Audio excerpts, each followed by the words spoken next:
on va le laisser revenir, puis il faudra Mmh. qu'il se déconnecte d'un côté, quoi, soit sur le navigateur, soit sur l'application. Ouais, mais par contre, s'il se connecte en tant que participant, Moi, je peux lui je suis pas remettre les sûr. droits, hein. Moi, je Ah peux lui d'accord, remettre. OK. OK.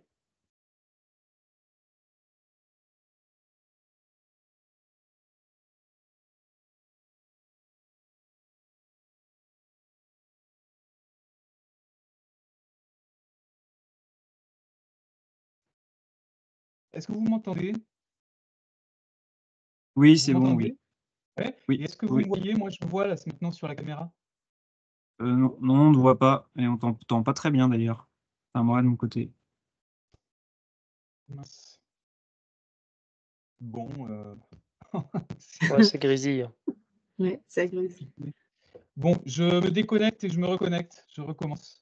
Ça marche. Navré, hein, je sais pas.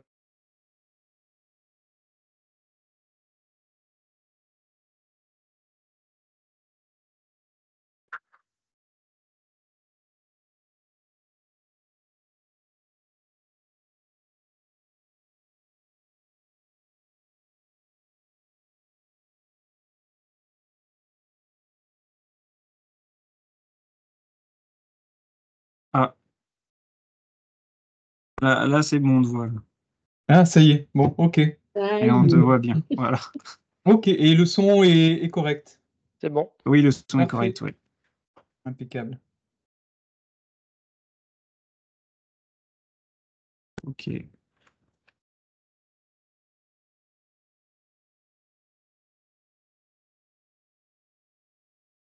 Bon, ben, on va commencer là alors. Les autres arriveront au fur et à mesure.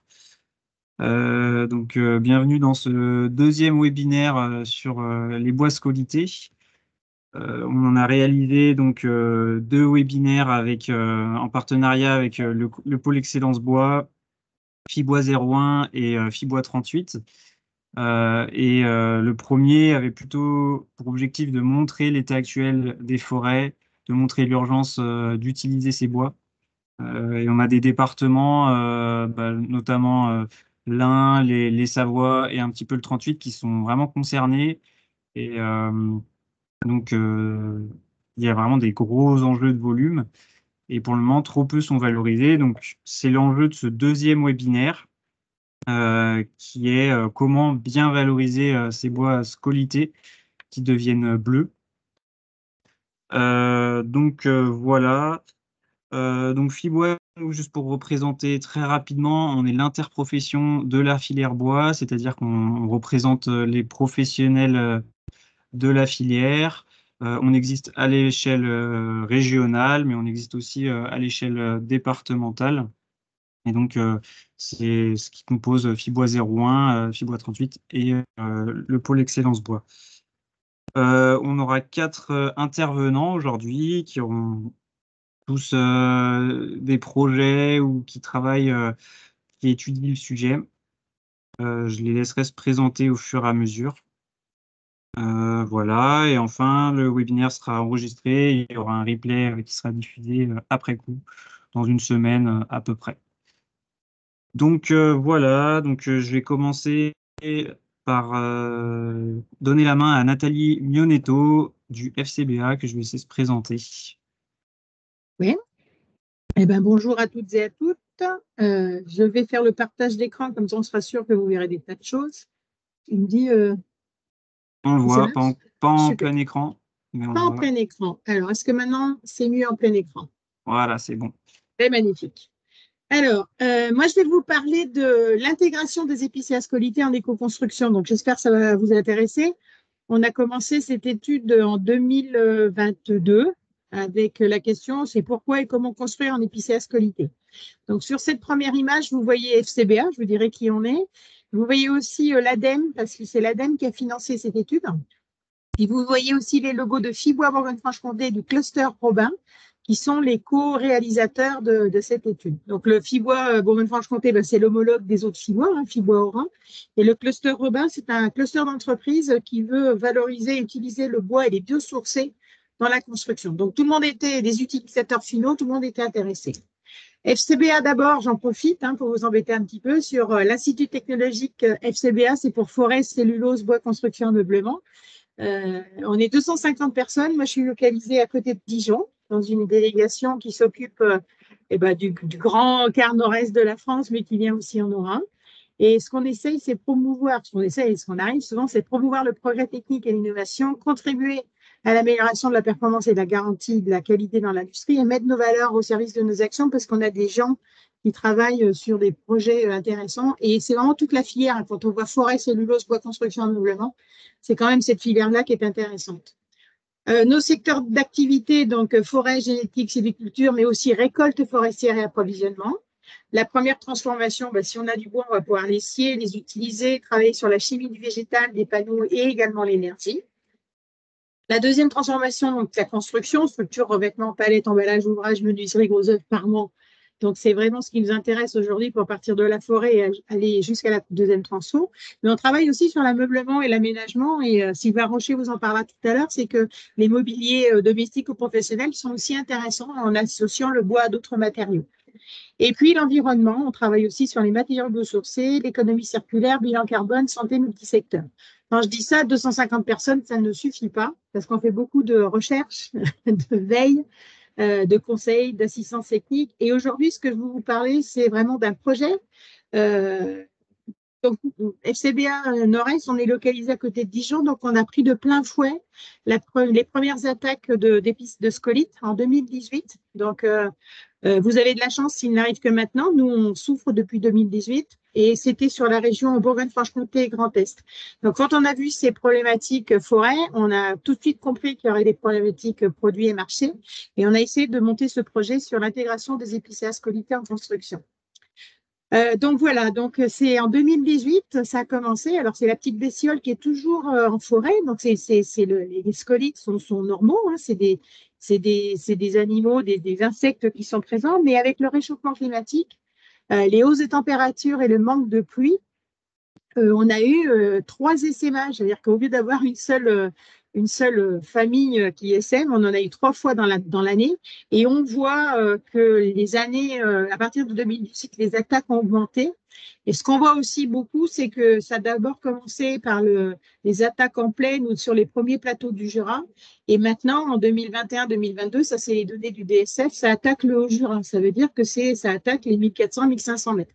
Alors qu'on croyait que les scolytes allaient rester en plaine ou en bas, mais ce n'est pas vrai. Donc, les PCR d'altitude sont touchés.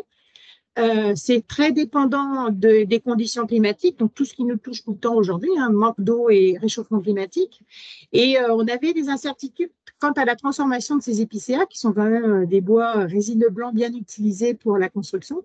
On se demandait comment est-ce qu'on peut travailler sur qu'est-ce qui va se passer quand il y aura le développement du bleu, parce que le bleu, c'est le champignon qui se développe après, c'est un signe d'affaiblissement.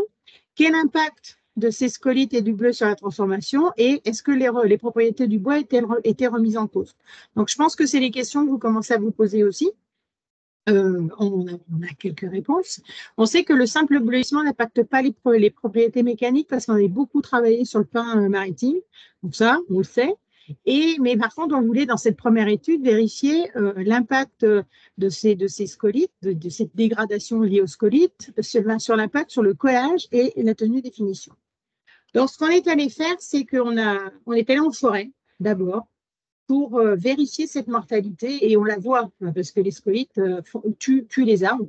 Donc, on avait des arbres scolités qu'on disait à peu près frais et puis on avait des arbres scolités qu'on voyait très, très secs et puis on avait toute une cascade d'attaques avec des niveaux différents. Donc, ce qu'on a fait, c'est qu'on est parti en forêt et on s'est dit il fallait vraiment travailler sur l'impact de ces scolytes et puis le vieillissement des arbres scolités. Donc, la traçabilité des arbres, elle est importante de la forêt jusqu'à la grume, puis aux planches. Donc, on est allé en forêt pour récolter et choisir des épicéas sur une même parcelle selon 3 modalités d'attaque. Bon, les arbres sains, ils n'étaient pas attaqués, mais il fallait un contrôle. Et on a sélectionné des bois scolités frais, qu'on appelait frais, donc ils étaient verts, mais on sentait que sur le haut de la cime, ça commençait à rougir. Des bois scolités vieux, donc ils étaient toujours vivants, mais ils étaient de plus en plus rouges. Et puis des bois scolités secs, et avec une sévérité d'attaque très importante. Donc, quand on a récupéré les arbres, on a, pour les tracés de la forêt à la grume à la planche, on les a transportés en Syrie, on les a billonnés, mais on les a surtout marqués en fonction des modalités pour vraiment avoir une traçabilité simple et facile. Donc, on a marqué avec de la couleur. Donc, on s'est amusé, c'était super. Et c'était agréable aussi. Il n'y avait pas de technologie, donc on pouvait le faire même quand il pleuvait ou quand il faisait pas beau. Donc, on a marqué les arbres sains, les arbres scolités frais, les arbres scolités vieux et les arbres scolités secs avec différentes couleurs. Mais comme on aime bien savoir ce qui se passe tout le long de la grume, on a aussi mis des couleurs différentes pour les billes de pied. La première sur bille, la deuxième sur bille et la troisième sur bille. Donc voilà, vous avez des images d'épicéas scolités avec les différentes couleurs. La première chose qu'on a fait, c'est de voir l'impact, de mesurer l'impact de l'attaque des scolites sur le procédé de sciage. Donc ce qu'on voulait, c'est surtout ne pas perturber les entreprises. Donc, on a respecté le fonctionnement des scieries. On est allé en Syrie, donc on était en Bourgogne-Franche-Comté. On a respecté le fonctionnement de la scierie et puis on a fait des mesures avec des paramètres comparatifs. Donc, les grumes étaient sciées les unes à la suite des autres, en regroupant les modalités. Et quand on changeait de modalité, quand par exemple on passait des frais à des épicéas scolités sains, on intercalait une grume hors étude pour nettoyer tout ce qu'il fallait nettoyer. Du coup, on avait un respect de la traçabilité et pas de modification du process de la scierie. On a chronométrer toutes les opérations de sciage par modalité d'attaque, donc on peut déterminer la vitesse de sciage. On a aussi classé et cubé les sciages à l'issue de ces procédés de sciage pour calculer le rendement matière et le rendement qualitatif. Donc voilà, c'était aussi important de rentrer en Syrie, donc déjà de voir la différence entre épicéa scolité et pas scolité, puis de voir comment la Syrie allait réagir, ou l'outil de sciage. Donc, l'impact de l'attaque des scolites sur le procédé de sciage, on voit qu'on a une diminution de la vitesse de sciage en fonction du taux d'attaque. Donc, les impacts de l'attaque sont à deux niveaux. Il y a une vitesse de sciage diminuée pour les bois les plus attaqués, et puis il y a une baisse du rendement matière, donc pour les bois scolités, et il y a une perte maximale de 15%. Donc, quand on le sait, en fonction s'ils sont sains, scolités frais, scolités vieux, scolités secs, on voit qu'il n'y a pas trop de différence, mais un petit peu de différence quand même sur les très secs. Donc, c'est normal. Hein. C'est ce qui nous permet de dire que quand il y a des attaques de scolites, il faut sortir les bois le plus rapidement possible de la forêt. Donc, il y a une perte de rendement entre 10 et 15% au niveau du siège. Quand on sait ça, on s'est dit qu'il faut continuer quand même. Donc, on a travaillé sur l'impact sur le procédé de séchage. Donc là, on n'a pas travaillé chez des scieurs, on a récupéré tous les bois, on les a emmenés chez nous à Bordeaux, FCB à Bordeaux, pour vraiment suivre parfaitement et j'allais dire scientifiquement le séchage, pour pas que ce soit tout mélangé. Donc on a fait tous les essais de séchage à Bordeaux, donc bien tous les lots ont été constitués de manière homogène avec les différents types d'attaques. Donc on a répété aussi les cycles de séchage. On a mis en place un cycle de séchage classique pour l'épicéa, surtout pour ne pas mettre en difficulté les entreprises qui voudraient utiliser l'épicéa. Et on a comparé le comportement des sciages sur les paramètres tels que la teneur en humidité, la présence de poches d'eau, des collapses nouvelles ou pas, et des fentes. Donc, les résultats. Alors, je vais vite parce que l'étude, elle est disponible, donc vous pourrez la chercher puis aller fouiller dans tous les résultats. Mais on n'a pas détecté de poches d'eau différentes. Donc, en fait, on a mesuré la teneur en humidité après le séchage sur les 5 points selon la longueur.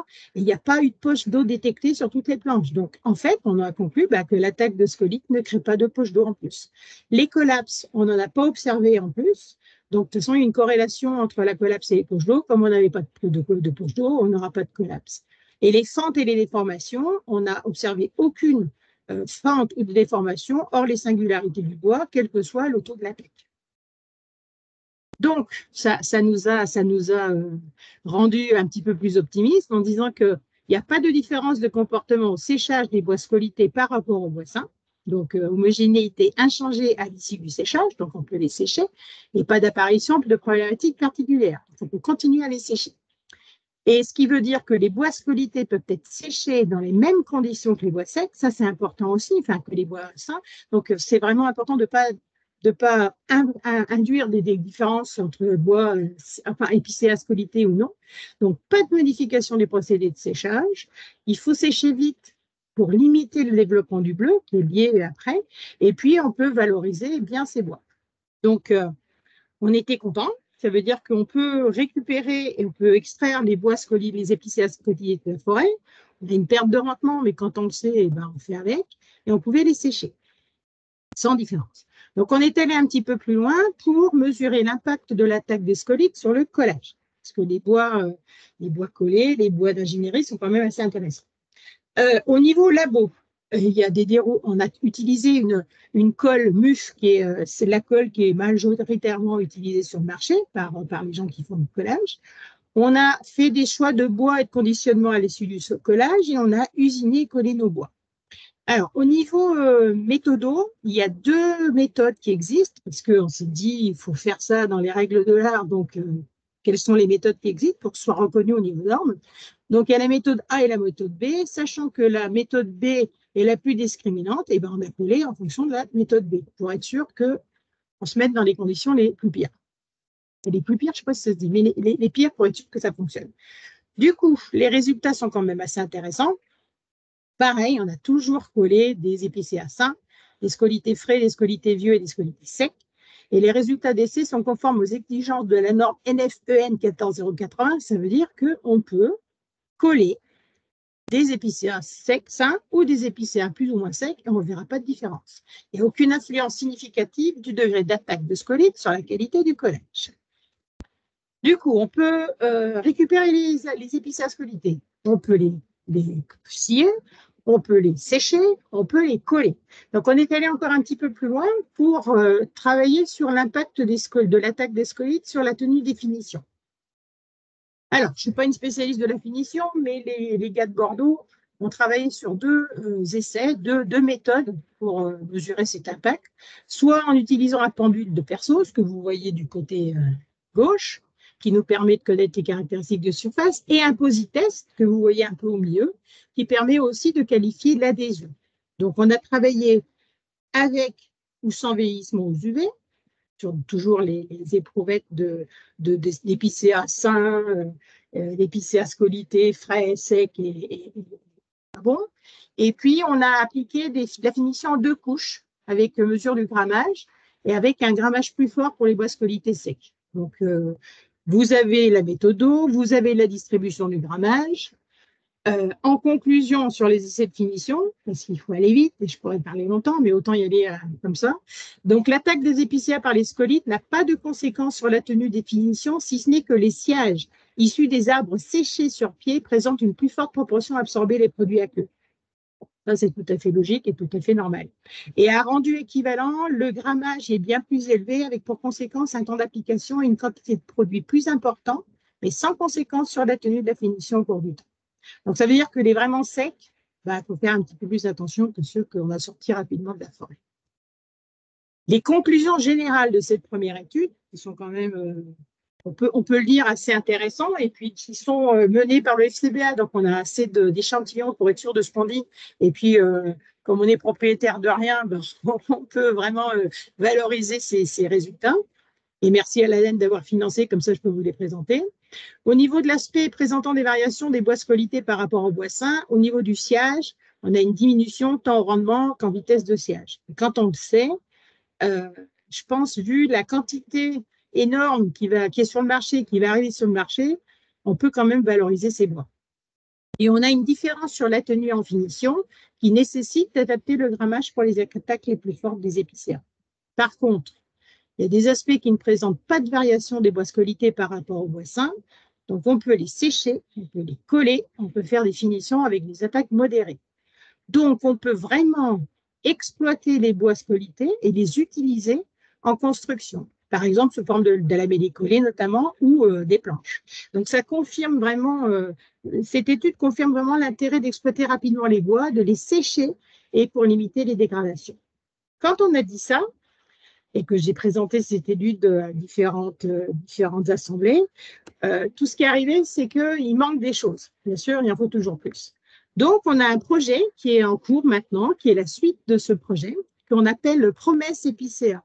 Moi, j'aime bien ce nom-là quand même parce qu'on continue à travailler sur des épicéas scolytés et c'est pas une promesse, mais c'est quand même ça va quand même dans ce sens-là. Cette fois-ci, le projet est financé par 2 régions, donc toujours la Bourgogne-Franche-Comté et le Grand Est. Comme de toute façon, les attaques de scolytes continuent et les bestioles sont là, ben, ça intéresse effectivement les financeurs parce que c'est vraiment des projets de filière, toujours avec Fibois et le cluster Robin. Et on va travailler sur l'impact de l'attaque des scolytes sur la qualité mécanique des épicéas, parce que même si je vous avais dit qu'au début, le bleuissement n'intervient pas, ben, on va vous prouver que c'est vrai. Donc, on va travailler sur cette qualité mécanique des épicéas, plus ou moins scolytés. Et puis, on va travailler sur quelque chose qui est intéressant aussi, sur l'impact sanitaire en environnement intérieur. Donc, dans la suite des présentations, vous allez voir des gens qui ont vraiment utilisé ces épicéas scolytés dans des bâtiments. Et ce qui sera intéressant, c'est de voir, donc on va aller chez eux, on va les embêter un petit peu, mais vraiment de voir ce qui se passe quand on utilise des épicéas scolytés par rapport à l'air, la qualité de l'air intérieur. Voilà. Et j'espère qu'on ne finira pas sur la civière comme l'autre gars. Donc, la suite qui est en cours, c'est bien vérifier l'impact ou non des attaques de scolytes sur les propriétés physico-mécaniques des sièges d'épicéas scolytés. Donc, ce qui était bien, c'est que quand on a récupéré des épicéas du sein ou très secs, on a gardé les échantillons. Donc, tous les échantillons, les planches, les bois collés, avec ces 4 niveaux d'attaque, on les a gardés, on les a stockés pendant plus d'1 an, 1 an et demi au FCBA. Et puis, comme maintenant, on a pu financer la suite de l'étude, et ben, on va pouvoir casser les planches qui étaient exactement dans les mêmes qu'on a récupérées dans la forêt pour faire les tests de collage, de séchage. Donc, c'est exactement les mêmes échantillons. Et puis, pour travailler sur l'impact sanitaire de l'usage des épicéas scolytés en environnement intérieur, on va travailler dans des bâtiments en Bourgogne-Franche-Comté et dans le Grand Est. Et on a la chance d'avoir des gens qui sont gentils et on va pouvoir travailler dans le bâtiment de Tikisia. Tikisia, il vous montrera son bâtiment. Donc ça, c'est du côté Bourgogne-Franche-Comté. Et pour le Grand Est, on va certainement travailler dans le bâtiment de l'ONF d'Épinal, si j'arrive pas à en trouver un. Donc voilà, on va travailler vraiment sur cette phase laboratoire pour évaluer l'impact de ces attaques sur les propriétés mécaniques des sièges d'épicéa. Donc les paramètres étudiés sont la contrainte à la rupture, le module d'élasticité et la masse volumique, avec toujours les 200 sièges qui sont répartis entre épicéa sain, épicéa scolyté frais, épicéa scolyté sec et puis épicéa carrément pourri, bien mort. Et puis, on va vérifier l'impact sanitaire à l'usage des épicéas scolytés en environnement intérieur. Et puis, on va aller prendre des prélèvements qui sont faits dans les bâtiments, à différents endroits des bâtiments. On pourra comparer aussi des zones où les épicéas qui ont été utilisés ne sont pas scolytés et des zones où des épicéas sont scolytés et utilisés dans le bâtiment. On fera aussi des analyses microbiotes aussi bien de surface et d'air et on pourra donner les résultats quand on aura ces résultats. Et là, je suis pas peu fière de vous montrer des photos qu'on a eues. Alors, la dernière, elle est datée du 27/03/2024, 11 heures. Et ça, c'est les tests mécaniques sur nos épicéas scolytés. Alors, je ne sais pas si c'est un frais, un sec ou un pavot, mais si on agrandit un petit peu, enfin, je peux pas, il y a vraiment, il y a du bleu, quoi. Donc, c'est vraiment des épicéas scolytés qu'on teste, grandeur, voilà, c'est pas des tout petits bouts, hein, c'est pas des petites éprouvettes. Donc, on fait, puis on va jusqu'à la rupture, hein, on casse tout. Mais c'est vraiment important et ces résultats sont, il y a une grande quantité de résultats qui sera obtenus et qui seront délivrés à la profession très rapidement. J'en ai fini, mais ça c'est la dernière slide qui est importante. Ça veut dire que toute la première étude qui concerne le sciage, le séchage, le collage, la finition est disponible sur le site FCBA. Donc, vous pourrez aller le voir. Alors, le premier projet s'appelait INES, pour intégration des épicéas scolytés en éco-construction. Et le deuxième projet qui s'appelle Promesse, promis, dès que j'ai les résultats, on en reparle très rapidement. Voilà. Merci de votre attention.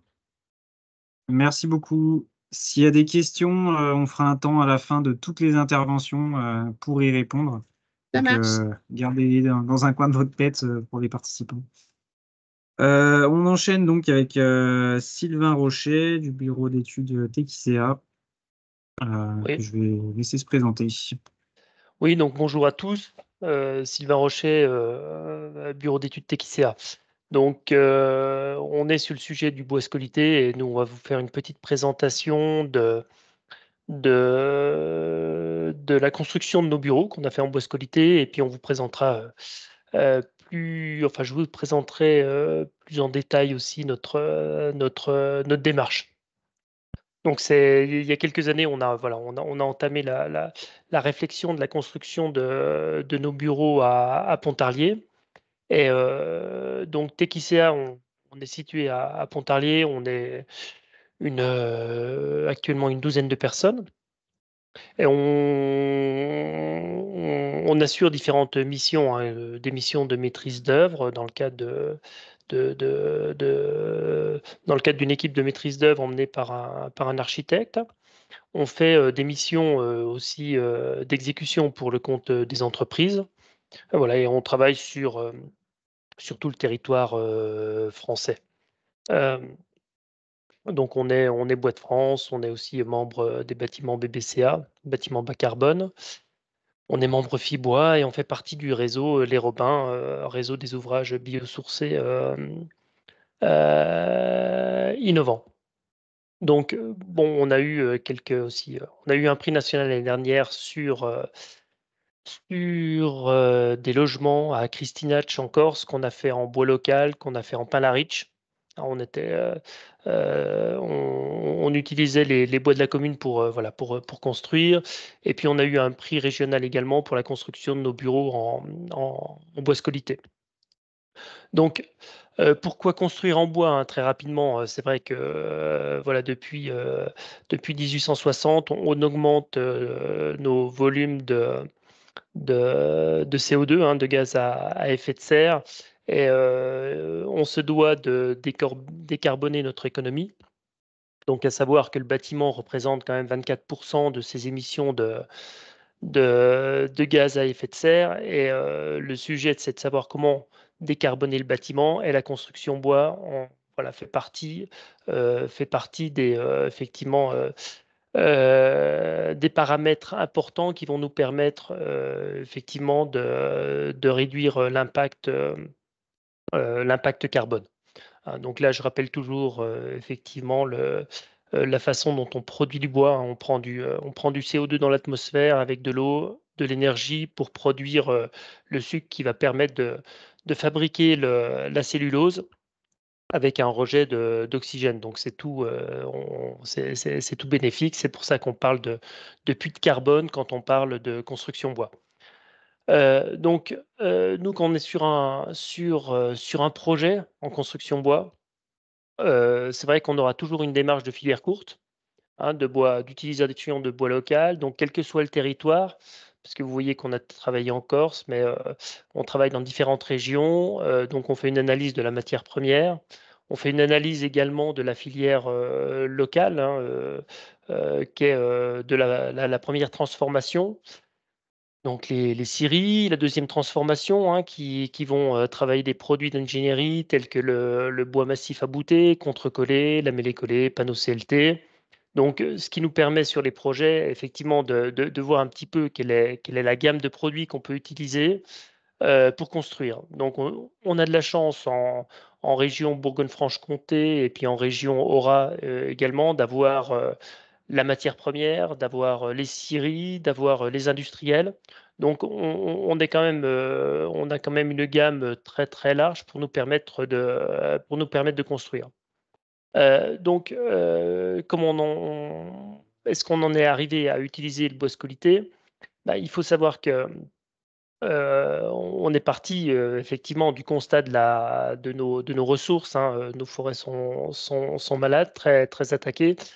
Et on voit, comme a pu le présenter aussi Nathalie, une augmentation des volumes de bois scolité de façon très importante, hein, dans la région Grand Est, en région Bourgogne-Franche-Comté. Donc de ce constat, effectivement, nous, on a fait le choix de construire nos bureaux en bois scolité. Hein. Alors, ce qu'il faut savoir, effectivement, on le rappelle systématiquement, c'est que le scolite ne s'attaque qu'au bois sur pied. Il ne s'attaque pas au bois d'œuvre, et ça, c'est très important aussi à communiquer. Nathalie nous l'a effectivement démontré, enfin démontré, pas encore tout à fait, mais le scolite n'altère pas les propriétés mécaniques du bois. Et ça, on s'appuie sur la norme de classement des bois, classement visuel des bois. Et le scolite n'a qu'un impact esthétique et on le voit effectivement, on a un développement de bleu qui est fait suite à l'attaque de l'insecte, du scolite qui fait mourir les arbres. On a quelques piqûres, mais ça ne déclasse en rien le bois et on le rappelle systématiquement, les bois scolités sont conformes à une utilisation en structure. Donc ça, on s'appuie sur la norme française, la B52001, qui est le classement visuel des sapins épicéas et qui précise que le bleu est admis dans le classement visuel de ces bois. Et ça, effectivement, les études du FCBA sur les vérifications mécaniques de ces bois confirmera tous ces éléments-là. Mais ce qu'on rappelle ici, c'est que réglementairement, on n'a pas de blocage réglementaire. D'accord? On n'a pas de blocage réglementaire à utiliser ces bois bleus. Donc ça, c'est important également quand on est bureau d'études, parce qu'on étudie les structures, mais on fait des études qui soient dans le cadre réglementaire, hein, parce qu'on doit apporter une certaine sécurité à nos maîtres d'ouvrage. Alors, c'est vrai que dans le cadre de la construction de nos bureaux, c'était une situation un petit peu idéale parce que nous étions maîtres d'ouvrage, nous étions maîtrise d'œuvre. Donc, les décisions sont beaucoup plus faciles à prendre. Ceci dit, nous, sur les projets, quand on souhaite utiliser du bois scolité, on travaille vraiment en collaboration étroite avec nos maîtres d'ouvrage. Et à partir du moment où on a un maître d'ouvrage qui est convaincu, on a une équipe de maîtrise d'œuvre qui est également investie dans cette mission d'utilisation de bois scolité, je dirais qu'on y arrive toujours. Voilà. Alors nous, c'est vrai que on a essuyé un petit peu les plâtres, hein, parce que ça n'a pas été tout simple de réaliser par exemple du bois lamellé collé en bois scolité, parce qu'il y avait une incompréhension entre le sieur qui fournissait les lamelles et puis le lamelliste. Voilà, le sieur n'a jamais voulu livrer du bois bleu à Simonin parce que Simonin considérait que, enfin, il appréhendait le fait d'envoyer de la lamelle bleue et d'avoir le retour de ces lamelles sur son parc le lendemain, parce que il y a une exigence de Simonin sur la qualité des bois qui est assez forte. Sauf que on a un cahier des charges qui est bien défini. Donc, la solution qu'on a trouvée pour débloquer un petit peu la situation, c'est qu'on a acheté les lamelles brutes au sieur et Simonin nous a fait une prestation de sciage. Voilà. Donc pour pouvoir utiliser effectivement ces lamelles et puis partager un petit peu les responsabilités. Donc nous, en tant que maître d'ouvrage, on s'est énormément investi là-dedans, hein. Euh, voilà, donc là, vous avez quelques photos, hein, de stock de grumes bord de route, hein, en forêt. On a 1000 mètres d'altitude avec ces bois scolités. Le gros problème, c'est de laisser ces bois scolités en forêt relativement longtemps, c'est-à-dire qu'il faut les exploiter très vite pour limiter quand même les attaques d'insectes qui suivent en fait les attaques de scolytes, hein. Donc là, je vous présente quelques photos de lamelles sorties de Syrie, hein. Donc voilà, on voit bien les traces des bois scolités avec le bleu qui est très marqué.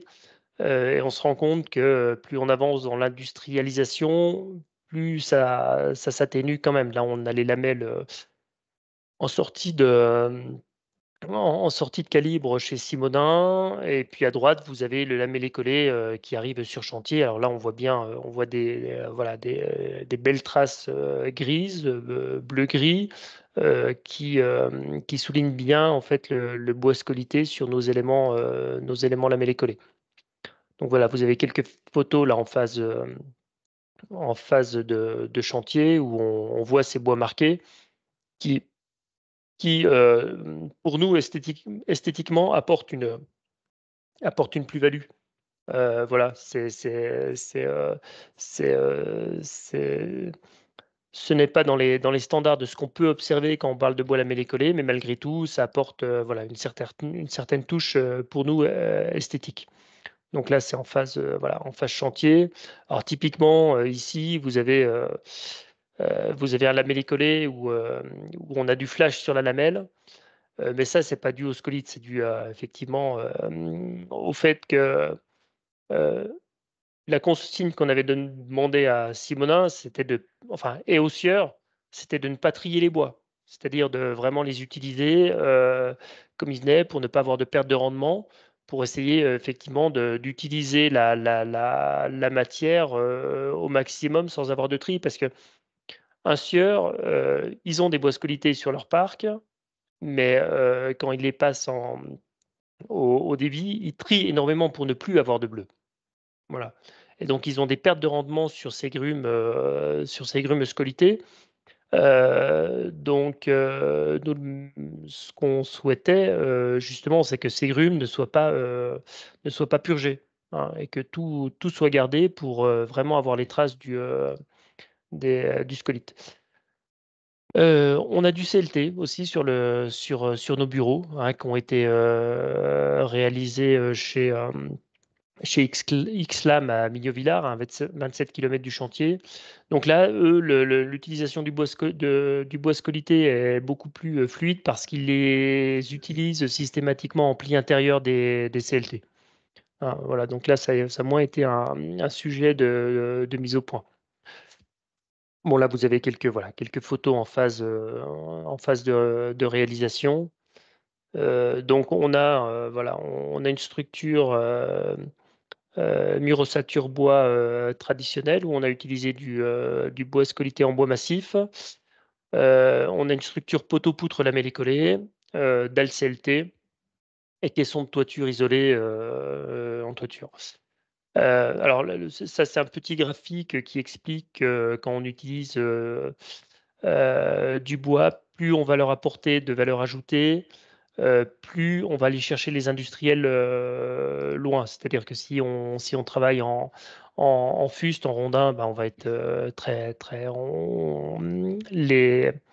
la valeur ajoutée reste assez faible, donc on va parcourir moins de kilomètres.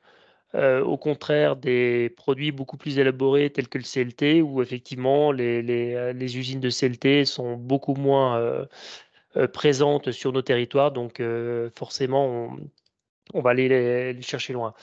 Ceci dit, une valeur ajoutée importante aussi structure nos économies, l'économie de nos territoires, parce qu'on a toute la chaîne de transformation qui se fait sur nos territoires. Donc ça, c'est important également. Donc en quelques chiffres, hein, sur notre bâtiment, on a 35 mètres cubes de lamellé-collé sain, on a 10 mètres cubes de lamellé-collé scolité, 65 mètres cubes de CLT en bois scolité et 41 mètres cubes de bois massif en bois scolité. Donc on est sur des volumes quand même autour de 150 mètres cubes de bois scolité. Voilà, on est à peu près sur 1 million d'euros de travaux. Donc voilà quelques photos des bâtiments terminés. Vous avez quelques photos de l'intérieur également, où par contre en plancher, on est parti en feuillu, hein, on est en chêne de la région, en frêne, en érable sycomore.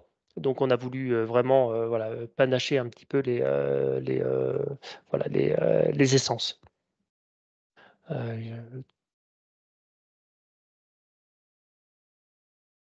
Voilà pour cette présentation. Alors, nous, ce projet-là a été quand même un projet vraiment démonstrateur. C'est vrai que on utilise notre expérience pour démontrer ce qu'on doit faire, rassurer les maîtres d'ouvrage, rassurer nos donneurs d'ordre. Aujourd'hui, toute cette communication qu'on peut faire autour de l'utilisation de ces bois scolytés, au niveau des fibois qui sont faits dans différentes régions, commence vraiment à porter, à porter ce message de façon assez forte, et on concrétise maintenant les projets. Nous, là, on est sur un groupe scolaire à côté de Morteau où on va utiliser à peu près 500 mètres cubes de bois scolité. Hein. On est sur également le centre aquatique de Pontarlier, sur lequel on va utiliser les bois de la commune de Pontarlier, où voilà, on sera sur 1500 mètres cubes de bois scolité. Donc, c'est vrai que nous, notre projet était, on était sur des volumes assez réduits, mais on était là dans la démonstration. Et là, on est en train de passer un cap et on est en train de travailler sur des volumes beaucoup plus importants. Et d'ailleurs, la problématique du bois scolité, c'est vrai que typiquement sur Pontarlier, sur les 1500 mètres cubes de bois scolité, à un temps donné, on va avoir du mal à les trouver. Donc on est en train de réfléchir, de savoir comment on fait. On va essayer d'étendre effectivement les approvisionnements aux communes d'à côté pour essayer de récupérer ces volumes de bois. Mais ce qui est important, c'est que on est ce que j'explique aux maîtres d'ouvrage, c'est que au niveau de la filière, on est quand même dans une situation de crise, et puis il faut qu'on trouve voilà, toutes les solutions pour trouver les meilleures réponses à l'utilisation de ces bois. Et quand on a des projets importants avec des volumes importants, c'est vrai que la donne est un petit peu différente, et il va falloir gérer ça de façon voilà, un peu différente. Mais ce qui est super important et ce qui est très, très, très fort, c'est que le message passe, c'est que les pouvoirs publics aussi comprennent les enjeux et s'engagent avec nous dans cette démarche. Et à partir du moment où on a un maître d'ouvrage qui est convaincu, on ira jusqu'au bout et on y arrivera. Non. Voilà pour ce retour d'expérience. Si vous avez des questions complémentaires. Merci beaucoup. Donc oui, les questions, ça sera à la fin de toutes D'accord. les interventions. Donc voilà. Donc n'hésitez pas à garder vos questions et puis je serai là Voilà, pour y c'est ça. répondre. Gardez-les de côté, vous pourrez lever la main, ouvrir votre micro ou poser la question dans le chat. On va passer maintenant à Héloïse Alec des communes forestières qui va plutôt parler de comment insérer ce bois scolité dans les marchés.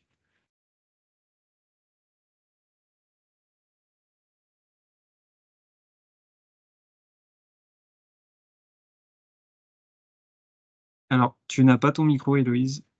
Pardon. Activé. Pardon. Du coup, là, c'est bon, vous m'entendez? Oui, là, Ouais, c'est bon. Alors, du coup, je suis Héloïse Alec. Moi, je suis chargée de mission pour l'association des communes forestières. Donc, très rapidement, pour ceux qui ne nous connaîtraient pas, on est une association dont nos adhérents sont des collectivités. Donc, sur la région, ça représente un peu plus de 900 adhérents. Et on va travailler avec nos adhérents sur toutes les questions relatives à la filière forêt-bois. Et donc, on a une partie vraiment politique où on va défendre et représenter les intérêts des élus. Et après, on a une partie plus technique qui est vraiment accompagner les collectivités, les former et puis leur apporter des outils d'aide à la décision pour tous leurs projets en lien avec la filière forêt-bois. Donc aujourd'hui, forcément, on travaille aussi sur le sujet du bois scolité, sur l'amont avec la mobilisation, et puis plus sur la partie aval avec l'utilisation dans les constructions. Alors, je vais forcément vous dire des choses qui ont déjà été dites aujourd'hui, mais c'est aussi important de les redire. Pourquoi aujourd'hui on cherche à utiliser du bois scolité dans la construction? L'idée, c'est d'anticiper et de répondre au flux de bois scolytés qui arrivent. Ça a été déjà dit aujourd'hui, puis ça a été dit la semaine dernière aussi sur la partie vraiment amont forestier. On est en pleine période de crise et il y a vraiment des volumes très importants qui vont être à utiliser, qui vont arriver sur le marché. Et l'idée, c'est de systématiser peut-être l'utilisation de ces bois scolytés plutôt que les bois sains dans la construction. Ensuite, l'idée, c'est aussi d'accompagner et de permettre à la filière de se structurer. Aujourd'hui, il faut on arrivera à absorber tous ces bois scolytés si les scieurs, les charpentiers et les maîtrises d'ouvrage, ils travaillent main dans la main pour absorber le flux. Et le fait de travailler sur la demande, s'il y a plein de projets qui sortent avec des demandes de bois scolytés, eh ben, ça va permettre aussi à l'amont de prendre en compte cette demande et puis de travailler aussi pour l'intégration et la systématisation de l'utilisation de ces bois-là. Et puis après, ça a été dit par le FCBA tout à l'heure, c'est un bois qui est utilisable en construction. Et du coup, c'est complètement pertinent aujourd'hui de valoriser son utilisation dans des projets à forte valeur ajoutée comme la construction, plutôt que sur des utilisations avec moins de valeur ajoutée. Si on se concentre un peu sur les aspects opérationnels pour un marché en bois scolyté, aujourd'hui, ce n'est pas un réflexe de faire du bois scolyté dans les projets. Et du coup, il y a une grosse phase en amont qui va être liée à la connaissance de la filière locale, les capacités, les produits disponibles, et puis aussi les délais et les fourchettes potentiellement financières que ça peut représenter. Donc là, nous, l'outil qui est possible au niveau juridique et réglementaire, c'est vraiment d'utiliser le sourcing. Et ça permet d'aller vraiment interroger les entreprises, comprendre comment elles fonctionnent pour concevoir un projet qui va pouvoir s'adapter au process de transformation, aux capacités des entreprises, et puis d'avoir un projet qui est complètement cohérent avec le bois scolyté. Donc ça, c'est vraiment le premier point et c'est quelque chose d'assez central. Je pense que ça a été dit aussi précédemment, mais c'est vraiment quelque chose de très important, notamment pour des produits qui aujourd'hui, tout le monde n'est pas encore sensibilisé à l'utilisation de ces bois-là et surtout comment le mettre en œuvre. Donc c'est vraiment important, c'est vraiment une étape clé du projet de travailler déjà très en amont sur comment fonctionne la filière et comment on peut travailler main dans la main pour intégrer ça de façon, le bois scolyté de façon la plus pertinente possible.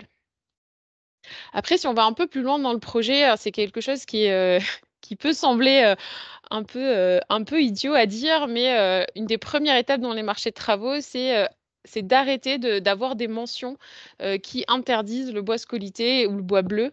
Aujourd'hui, nous, on fait de la veille sur les marchés publics et en fait, on retrouve souvent encore cette mention-là dans les CCTP que les bois bleus seront refusés, que le bleuissement n'est pas toléré, etc.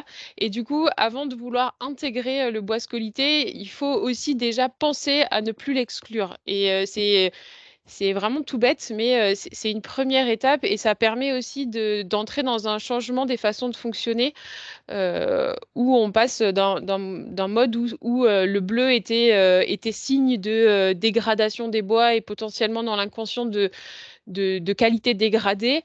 Voilà, là, on change le regard et du coup, on va vers vraiment dire, en fait, c'est un bois qui est identique et du coup, le fait de plus avoir ces mentions-là, ça ouvre la voie et la systématisation à l'utilisation du bois scolyté.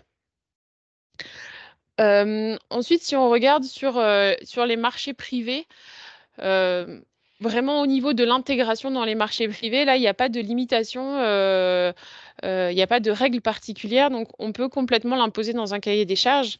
Alors, c'est pas parce qu'on l'impose qu'on va avoir du bois scolyté, hein, c'est un peu ce que nous a montré Tekisea tout à l'heure, c'est qu'il y a toujours ce travail en amont et ce travail à faire avec les entreprises. Mais par contre, c'est possible d'exprimer de façon directe sa volonté d'avoir du bois scolyté. Et si je vous dis que c'est plus simple dans les marchés privés, c'est que dans les marchés publics, ça va être plus compliqué parce qu'il y a les règles de la commande publique, donc avec ces 3 grands principes qui font que, tout comme on n'a pas le droit dans un marché de faire une mention d'un produit d'origine locale, une mention géographique, on n'a pas forcément le droit de mentionner un produit ou une essence sans notion de spécificité. C'est-à-dire que dans un marché, on ne peut pas demander spécifiquement du bois scolité. Si une entreprise veut répondre avec du bois sain ou du sapin, par exemple, si elle montre que le bois qu'elle va mettre en œuvre a les mêmes caractéristiques que le bois qui est demandé, à savoir du bois scolité, elle a le droit de présenter une offre et cette offre ne pourra pas être rejetée. Donc, il faut soit trouver une spécificité au bois scolité, soit il faut tourner les choses différemment pour pouvoir l'intégrer et le faire valoir dans les marchés. Alors, il y a plusieurs solutions qui existent. La première solution, elle ne s'adapte pas à tous les marchés, mais en tout cas, ce qu'il est possible de faire, c'est pour les marchés de petits montants. Donc là, les seuils, ils sont différents, enfin, ils sont mis à jour tous les ans. Mais en tout cas, pour les marchés qui sont à inférieurs à 40 000 euros, il n'y a pas d'obligation d'avoir de publicité ni de mise en concurrence. Ça veut dire qu'on peut faire un marché de gré à gré et demander de façon directe, aller consulter directement les entreprises, un peu comme sur un marché privé, et demander spécifiquement du bois scolité. Donc ça, c'est clairement un atout. Ça fonctionne aussi dans les marchés où on a ce qu'on appelle des petits lots. Si le lot bois représente moins de 5% du montant global du projet, on peut le considérer comme un petit lot et du coup, il peut répondre à ces mêmes critères de faire un marché de gré à gré. Donc ça peut être aussi un outil, en tout cas, pour aller inscrire du bois scolité, demander du bois scolité dans un marché public. La deuxième disposition ou nous, en tout cas, les maîtrises d'ouvrage avec lesquelles on travaille aujourd'hui, qui est possible dans un marché public, c'est de faire une fourniture du lot. Donc là, l'idée, c'est que le bois, il va être fourni par la commune et elle va le mettre à disposition du charpentier pour que celui-ci l'usine et puis le mette en œuvre. Donc ça, c'est vraiment un outil qui est assez puissant et qui est assez utilisé aujourd'hui parce que c'est vraiment l'opportunité pour la collectivité d'utiliser le bois de sa propre commune qui subit des attaques. Et souvent, c'est des maîtrises d'ouvrage qui sont très engagées parce que forcément, elles sont confrontées elles-mêmes à la problématique du bois scolité dans leur forêt. Donc, elles subissent tous les désagréments liés à la présence, enfin, à la crise sanitaire et du coup, forcément, elles sont force de proposition pour utiliser ces bois-là, les exploiter rapidement et du coup, les utiliser dans le cadre de leur projet. Là où c'est en tout cas un point de vigilance, c'est que c'est un montage qui est un peu spécifique par rapport à un marché traditionnel qui demande une attention particulière ou un certain savoir-faire de la maîtrise d'œuvre pour pouvoir réaliser le projet. Mais en tout cas, c'est complètement faisable et aujourd'hui, c'est vraiment cette voie-là qui est la plus utilisée. Bon, il y a aussi des projets qui ne vont pas pouvoir répondre à ces deux précédentes solutions. Donc, il faut trouver d'autres leviers. Alors, comme je vous disais tout à l'heure, avec les règles de la commande publique, c'est difficile d'imposer un bois scolité directement. Donc, ce qui peut être fait pour les bois visibles, c'est de jouer sur la spécificité du bois scolité qui peut être du bois bleu. Et du coup, c'est demander du bois scolité parce qu'il a des caractéristiques particulières liées à sa coloration et qu'on va demander cette coloration pour des raisons esthétiques et architecturales. Donc là, on va vraiment jouer sur la spécificité du bois scolité et sur cette coloration qui est souvent mal considérée aujourd'hui. Là, on va en faire un atout pour pouvoir l'inscrire dans les marchés publics. Là où du coup, à contrario, on va dire pour tout ce qui est les bois non visibles et qui sont quand même une grande utilisation des mètres cubes dans la construction en bois, donc tout ce qui est mur ossature, etc. Ça va être plus difficile de l'imposer parce qu'on peut pas jouer sur cet aspect esthétique et architectural parce que c'est du bois non visible.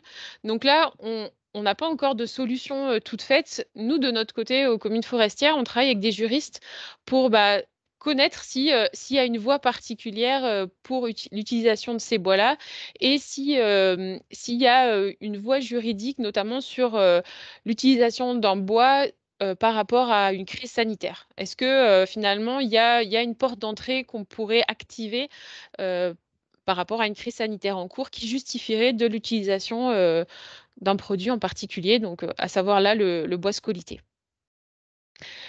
Et enfin, le dernier levier, alors là qui est aussi en cours de construction, c'est travailler et avoir recours avec les certifications.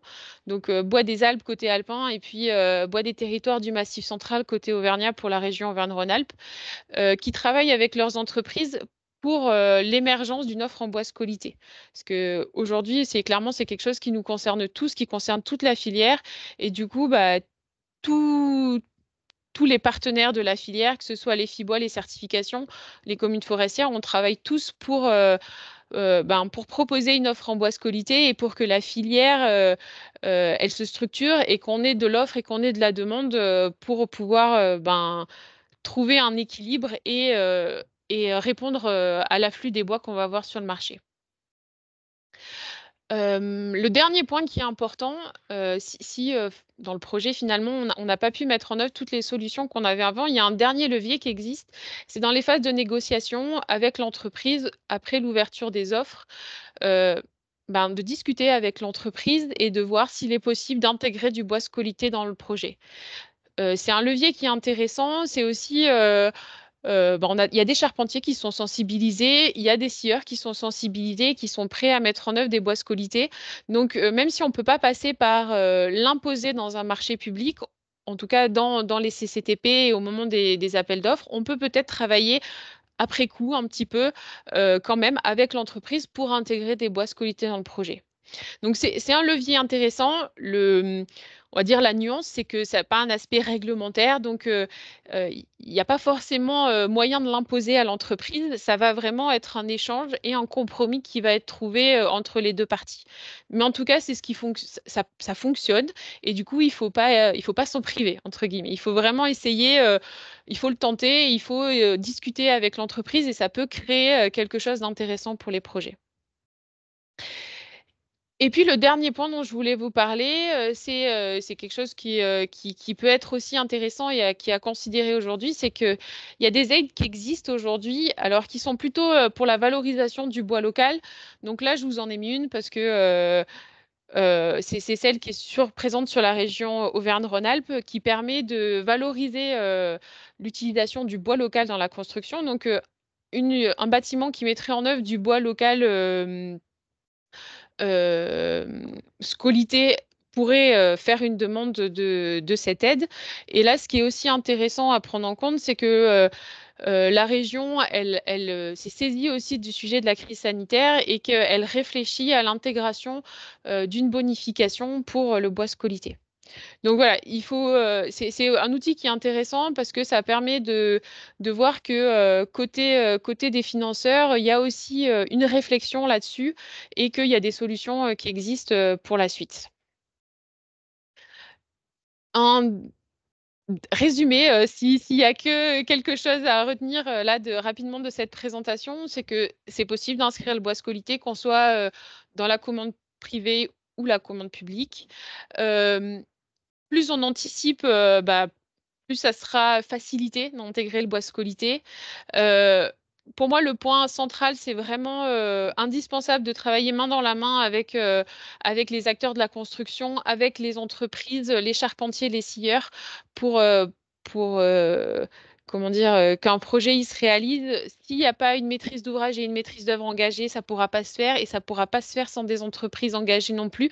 Donc, c'est vraiment un rapport de confiance et gagnant-gagnant qu'il faut installer pour évacuer ces bois-là. Et enfin, il ne faut pas hésiter à s'entourer de partenaires en tant que maîtrise d'ouvrage ou même de maîtrise d'œuvre, que ce soit les FIBOA, les communes forestières, parce qu'on a des retours d'expérience de projets qui se sont faits, qui ont été réalisés, et ça peut permettre d'avancer plus vite dans les projets et de trouver des solutions pour que ça se réalise en bois scolité. Voilà, j'en ai terminé. Du coup, je vous repasse la main. Merci Héloïse. On va finir donc avec Rémi Chaudurier, qui est architecte en Isère et qui a un projet en bois scolité que je laisse présenter. Bonjour à tous. Donc, je lance le partage d'écran et je me présente tout de suite après.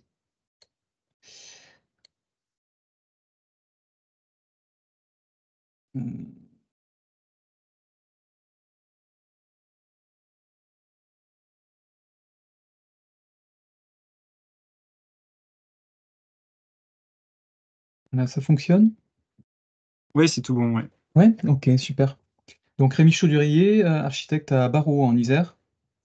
Je suis actuellement en train de construire un projet au Moutaré, un petit village rural qui se situe entre Pontcharrat et Alvar. Donc c'est à la frontière entre Isère et Savoie, pas très très loin de Chambéry non plus. Et je vais vous présenter dans un premier temps le projet rapidement, voilà, sans trop m'étendre. Et après, je recentrerai plus sur la question du bois, et notamment bois scolyté dans le cadre de ce projet.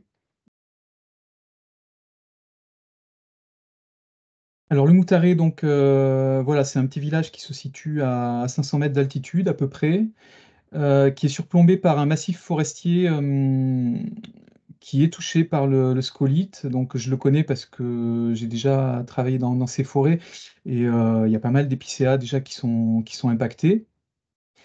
Et les particularités géographiques, topographiques de ce village, c'est que donc il est sur un versant qui est très en pente et il est traversé par une départementale. Tout le village est en pente, il y a très peu d'espace valorisable de niveau. Vous allez voir, c'est assez important dans le cadre de ce projet.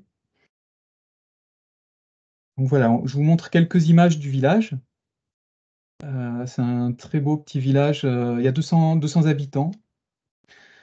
Avec une unité architecturale forte. On a des maisons qui sont toujours avec des socles en pierre et des parties hautes en bois. Donc c'était un village très agricole, tourné vers l'agriculture. Et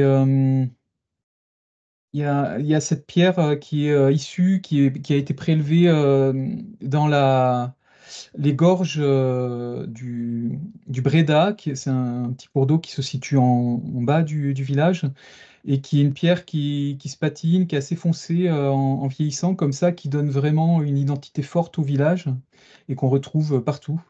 Et alors, il se trouve qu'il y a certaines maisons qui sont encore enduites, mais les enduits, ils ont sauté sur beaucoup de façades. Donc on a beaucoup de pierres vues aujourd'hui, ou de pierres sèches même, parce qu'il y a beaucoup de bâtiments qui ont même jamais, enfin qui ont vraiment été montés presque à sec avec de la terre, quoi. Il n'y avait même pas de joint à la chaux. Donc il y a une présence de pierres très forte qui donne vraiment une identité architecturale puissante à ce village. Voilà, je vous montre quelques photos de bâtiments. Alors, sur cette photo, je l'ai remarqué en la mettant dans le diaporama. Donc, je zoome sur l'image suivante, on arrive à distinguer en arrière-plan quelques épicéas bah, justement qui ont dépéri liés très probablement au scolyte. Voilà, dans ce village, on a deux équipements, deux bâtiments institutionnels, on va dire. On a la mairie, qui est un assez beau bâtiment en pierre, voilà. Et puis on a l'église à l'entrée du village, avec sa couverture en ardoise et maintenant une partie en zinc aussi. Le tout a été refait très récemment, donc elle est en parfait état. Donc, pour résumer, les particularités architecturales et paysagères de ce village, c'est cette pierre donc, qui est disposée en lits horizontaux. Et en fait, la façon dont elle est ourdée aussi, l'appareillage de ces pierres est très particulier aussi. Voilà, et c'est très beau. Donc, ils sont souvent montés à sec, ces murs. À l'intérieur, on retrouve que de la terre quand on les ouvre. Mais c'est très très beau cet appareillage. Et c'est souvent des lits assez fins et il y a des lits avec des pierres très fines et puis des pierres beaucoup plus grosses, mais toujours allongées comme ça. On retrouve toujours ces mêmes logiques sur tous les bâtiments. Et le bois, voilà, marié avec du bois, souvent patiné, vieilli, parce qu'on a pas mal de bâtis anciens aussi qui attendent des rénovations. Et c'est aussi ce paysage donc, qui ouvre sur Beldon, sur le massif de Beldon. Avec, voilà, bon, là, c'était un peu bouché, je l'ai prise hier, cette photo. Mais c'est un beau paysage, quoi. Voilà. Donc ça, c'est le site de projet avant, quand je suis arrivé. Donc la mairie avait fait l'acquisition de ce bâtiment, une vieille grange. Donc il y avait, mine de rien, elle était sur 3 niveaux, déjà avec une partie écurie, une partie grange, et en haut, il y avait le séchage, le séchoir pour faire sécher du tabac ou d'autres choses. Et ici, on avait une fosse à purin. Et on retrouve toujours ces murs en pierre. Voilà. Alors, le projet de la mairie, le programme n'était pas parfaitement défini. Il y avait un besoin de salle associative. Ça, c'était un impératif pour les associations du village. Il y a quelques associations qui étaient vraiment demandeuses de salles. Et il y avait aussi une idée, au début, je me souviens, de musée des objets anciens, parce que dans les petits villages, on a toujours voilà, plein de choses à valoriser. Et notamment dans la grange, il y avait des objets anciens liés à l'agriculture. Et il y avait un programme qui n'était pas parfaitement défini et qu'on a fait évoluer ensemble avec les élus. Alors, on a des élus en or là-bas. Enfin, en tout cas, on a une relation qui est vraiment très chaleureuse, quoi. Et on a fait. Donc, lors de la première réunion en conseil, j'ai discuté avec eux des enjeux de ce projet-là. Et il y a quelque chose qui me semblait assez évident, c'est que dans ce village, les rares espaces de niveau, finalement, qui ont été remblayés, il y a des voitures dessus. Et on peut le voir, d'ailleurs, c'est le cas. Là, dès qu'on a un petit espace de niveau, ça devient des places de stationnement. On a un parking qui est vers l'église qui a été remblayé. Voilà, c'est un parking. On en a un autre plus haut dans le village. Et au final, le seul espace public vraiment accessible pour faire la fête, ils aiment bien faire la fête au Moutaré, voilà, normal. Le seul espace public qui permet finalement de le faire réellement, la partie inférieure, le niveau inférieur de la mairie. Donc c'est une grande salle des fêtes qui est très bien. Mais en cœur de village, on a peu d'espace où on peut se réunir. Voilà, et donc, je leur ai proposé de réduire un petit peu les ambitions sur le volume du bâtiment à créer, mais plus d'essayer de créer un espace public, donc une placette à cet endroit-là. Et très vite, l'idée de Halle est venue pour le couvrir, pour aussi l'inscrire dans la logique de village, voilà, pour pouvoir faire des événements, même quelle que soit la météo. Donc à l'intérieur, on retrouve, à l'intérieur de ce bâtiment qui était vraiment beaucoup en bois, on retrouve un noyau en pierre. Donc c'est déjà une grange qui avait été réalisée en plusieurs époques. Et on retrouve une tour, comme une tour, hein, avec à peu près 45 mètres carrés à l'intérieur, une tour en pierre avec des murs qui étaient plutôt en bon état. Et des parties en bois qui étaient déjà très anciennes et peu valorisables dans le cadre du projet. Et voilà une vue aérienne de l'état des lieux. Donc, quand on a commencé, on trouvait ici donc le bâtiment avec la fosse ici à Purin, des systèmes de toiture qui étaient un petit peu, qui s'étaient faits sur un temps, voilà, un peu anarchique, et un peu une dent creuse, alors qu'on a vraiment une structuration dans le village qui est très précise, avec toujours des égouts présents sur rue, donc soit des pignons, soit des murs gouttereaux, mais toujours une logique, voilà, d'alignement sur la rue. Et là, on avait finalement une dent creuse. Et donc, le projet, ça a été de profiter de cette halle pour redonner une logique, se réinscrire dans une cohérence architecturale par rapport à ce qu'on peut trouver sur toute cette route qui dessert le village. Donc, on est venu recréer cet espace manquant, finalement ce volume manquant à l'intérieur, en venant se réaligner sur les toitures existantes, mais en laissant des failles de lumière voilà, respectueuses par rapport à tous les égouts. Et finalement, le dessin de la halle, c'est le village qui l'a généré de manière un peu organique, comme ça. Donc on est venu recréer ce vide tel qu'il était. On l'a rempli avec la toiture de la halle. Donc là, il y a un visuel. Alors moi, j'aime pas beaucoup les visuels, les images de synthèse, mais il fallait en faire une pour le permis. Donc voilà l'image de la halle et de ce petit espace public Alors, il est prévu 2 espaces de stationnement dessous, hein, voilà, il y avait des contraintes, mais il est prévu aussi qu'on puisse enlever les bornes qui séparent la place des 2 places de stationnement pour pouvoir investir tout cet espace et l'animer.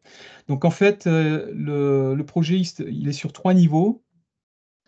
On a une salle associative qui est la plus grande, puisqu'elle continue sous le dallage de la place, une grande salle associative au R-1 qui est accessible par une petite rue qui descend, une petite ruelle, avec des WC, espace de rangement.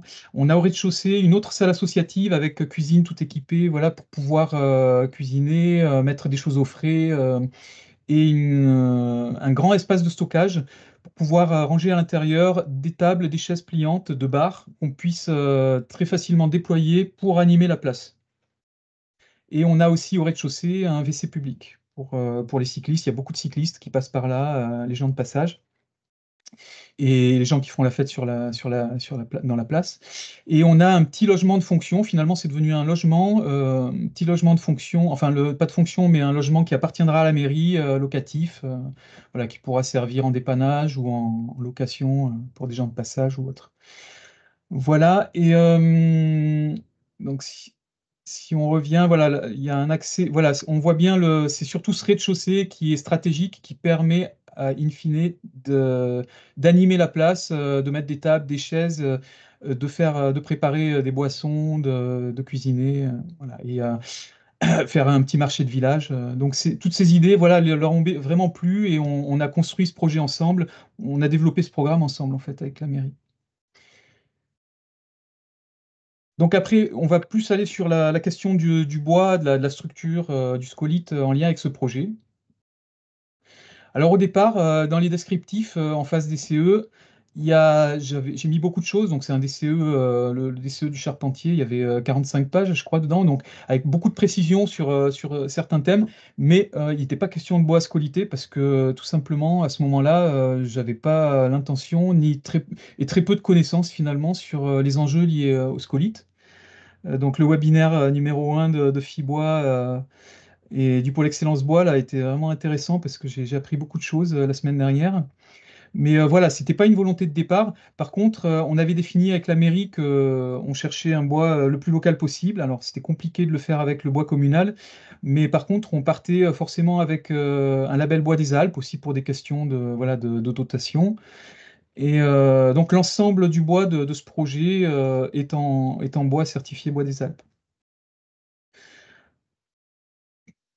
Alors, à l'appel d'offres, c'est l'entreprise Reverdy qui a été retenue, qui est une entreprise très locale, puisque l'atelier il se trouve à peut-être 2 km du chantier, donc ils sont heureux parce qu'ils sont vraiment à domicile.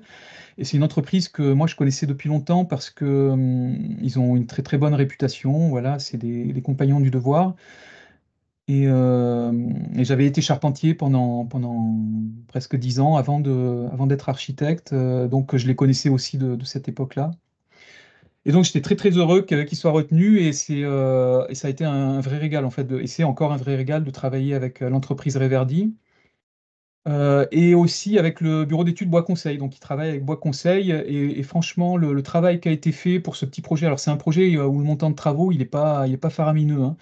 Mais mine de rien, tout le monde a été extrêmement généreux dans sa façon de s'investir dans ce projet. Et je les en remercie. Et on arrive à, voilà, à un projet vraiment qualitatif, je pense, par rapport aux données de départ, quoi. Et c'est l'entreprise Reverdy qui m'a proposé, donc Christophe Reverdy, le gérant, qui m'a proposé de mettre en œuvre du bois scolité.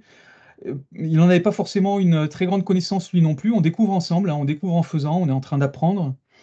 Mais moi, je lui ai dit, ben oui, il n'y a pas de souci. Donc, c'était au mois d'octobre dernier, je crois. On est allé visiter un stock de bois scolité pour voir ce que ça donnait. Et pour moi, ça fonctionnait très bien. Voilà, les marbrures bleues qu'il y avait sur ces pièces de bois, ça me posait absolument aucun problème.